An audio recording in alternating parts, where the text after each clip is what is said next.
আসসালামু আলাইকুম। কি অবস্থা সবার? আশা করছি সবাই অনেক ভালো আছেন। আমি চা তত একটা পছন্দ করি না, তবে মাঝে মাঝে সকালবেলা একটু চা হলে বেশ খারাপ হয় না, ভালোই লাগে। তবে পারফেক্ট একটা চা তৈরি করা আমার কাছে মনে হয় অনেকটা টাফ, কারণ বিশেষ করে চায়ের যদি সুন্দর একটা কালার না আসে, ওই চা খেতে তো একদমই ভালো লাগে না। আর চাটা যদি দুধ চা হয় তাহলে তো কালারটা খুবই মাস্ট, জরুরি। এই তো সকালবেলা উঠে একটা চা তৈরি করে নিচ্ছি, গরুর দুধের স্পেশাল চা। আর গরুর দুধের চা তো কীরকম সেটা তো সবাই কম বেশি জানেন। গরুর দুধের চা মানে স্পেশাল একটা টেস্ট আর স্পেশাল টেক্সচার, স্বাদ অন্যরকম কিছু। তো আমিও সকালবেলা একটু গরুর দুধের চা করে নিচ্ছিলাম। বাসায় অনেক মানুষ আছে, মেহমানও আছে কিছু, তো একটা সুন্দর একটা চা করে নিয়েছি। এই তো, আর এই ট্রান্সপারেন্ট গ্লাসের মধ্যে ঢাললে চার কালারটা পারফেক্ট বোঝা যায়। আমার কাছে মনে হয় যে চায়ের কালার বুঝতে হলে অবশ্যই একটা এরকম চায়ের কাপের দরকার। কি বলেন আপনারা? এই তো চাটা শেষ করে দুপুরে রান্না বান্না করেছি, বাট দুপুরবেলা তো গরম ভাত খাইতে একদম ইচ্ছে করছিল না। ভাতের সাথে পানি মিক্স করে আর বেশি করে ডাল দিয়ে তারপরে মাছ ভুনা দিয়ে খাচ্ছি। আসলে ইদানিং কিন্তু অনেকটাই গরম পড়ছে, তাই না?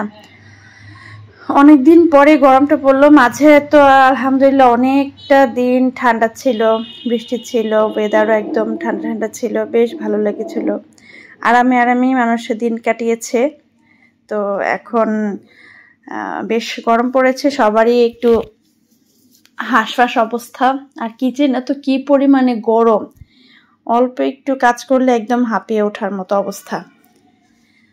আপনাদের কাদের কি অবস্থা বলেন তো?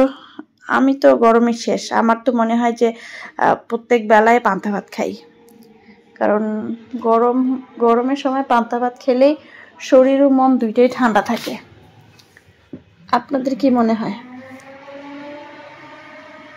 ইদানিং শরীর স্বাস্থ্য বেশি একটা ভালো না, কিছু ঝামেলা চলছে, পারিবারিক ঝামেলা, যার কারণে মন মেজাজও একদমই ভালো না।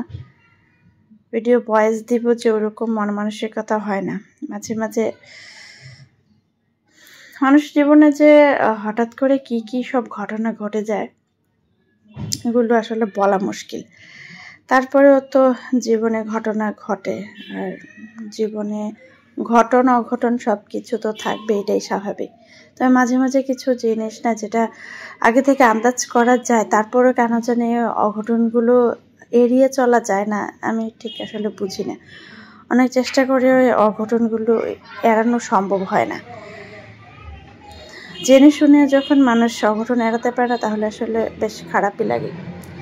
খাওয়া দাওয়া শেষ করে একটু বাইরে বের হলাম, দেখি আকাশটা তো ভীষণই সুন্দর হয়েছে, একদম নীলের মধ্যে সাদা সাদা মেঘ উড়ে বেড়াচ্ছে, একদম শরৎকালের আভাস দিচ্ছে। শরৎ মানেই তো আকাশে সাদা মেঘ, আর অনেক সুন্দর লাগছিল মেঘটা, নীলের মাঝে সাদা মেঘ।